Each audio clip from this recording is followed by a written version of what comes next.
দর্শক, এবার মাছ মাংসের বাজারে তথ্য জানাবো আপনাদেরকে। আমরা চলে যাবো এবার সাতক্ষীরায়। সেখানে রয়েছেন আমাদের সহকর্মী শরীফুল্লাহ কায়সার। সুমন, 500 টাকার নিচে মাছ কিনতে পারছেন না ক্রেতারা। মাংসের দামও 800-র কাছাকাছি চলে গেছে। কি বলছেন বাজারে আসা ক্রেতা বিক্রেতারা? আপনি কি পরিস্থিতি দেখছেন, সেখানে কি তথ্য রয়েছে? দাঁড়িয়ে আছি সাতক্ষীরা সুলতানপুর বড় বাজারে। এখানে কিন্তু তুলনামূলক যারা বাজারে একটু কম মূল্যে জিনিসপত্র কিনতে চায় এখানে আসে। ঈদুল আজহার পূর্বে যখন সাধারণ মানুষ একটু কম মূল্যে মাছ মাংস খেতে পাওয়ার সুযোগ পায়, তখন কিন্তু সেই সুখের খবরটুকুও কিন্তু বড় বাজারে নেই।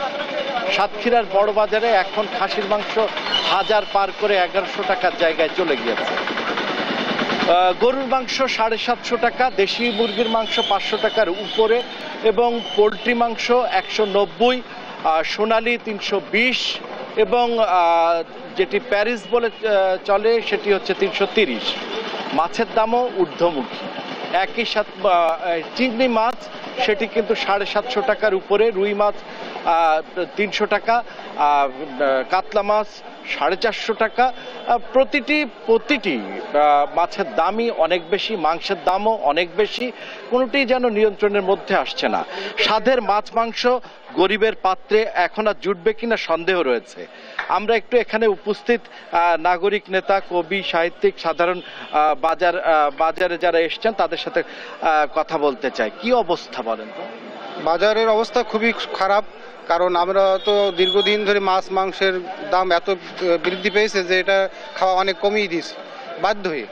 এখন তো নিরুপায় হয়ে যখন বাড়ি মেহমান টেহমান আসে সেই ক্ষেত্রে আমরা এটা করি, এবং বিশেষ করে আগের মতো ঘটা করে খাওয়ার সেই সুযোগ আর হয় না। কি অবস্থা? বাজার এখন তো নিয়ন্ত্রণহীনভাবে চলছে। কোনো অবস্থাতেই সাধারণ মানুষের ক্রয় ক্ষমতার বাইরে চলে গেছে আর কি। একজন মানুষ সে যে নিয়মিত নিত্য নৈমিত্তিক দ্রব্যাদি কেনাকাটা করবে সে বিষয়ে সে সম্পূর্ণ হয়ে যাচ্ছে। এখানে ক্যাবের সভাপতি আছেন, আসলে কি দেখছেন বাজার? বাজার তো অস্থির, বিশেষ করে সাধারণ ক্রেতাদের বাজারে কোনো পণ্যে হাত দেওয়ার মতো আবার সুযোগ নেই।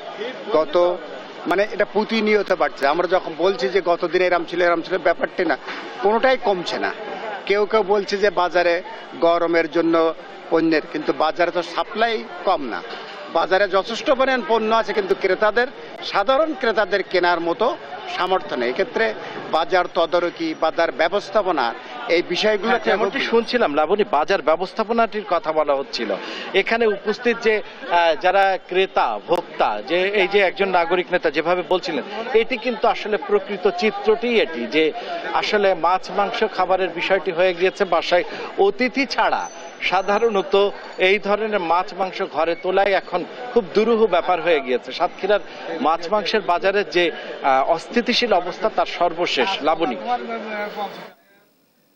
ধন্যবাদ সুমন আমাদের সাথে যুক্ত থাকার জন্য। দর্শক, বরাবরের মতোই নিত্যপণ্যের বাজার দর, মাছ মাংসের বাজার দর ঊর্ধ্বমুখীর দিকে। নিম্নবিত্ত এবং মধ্যবিত্তদের জন্য বেশ কষ্টসাধ্য হয়ে যাচ্ছে আসলে মাছ মাংস ক্রয় করা।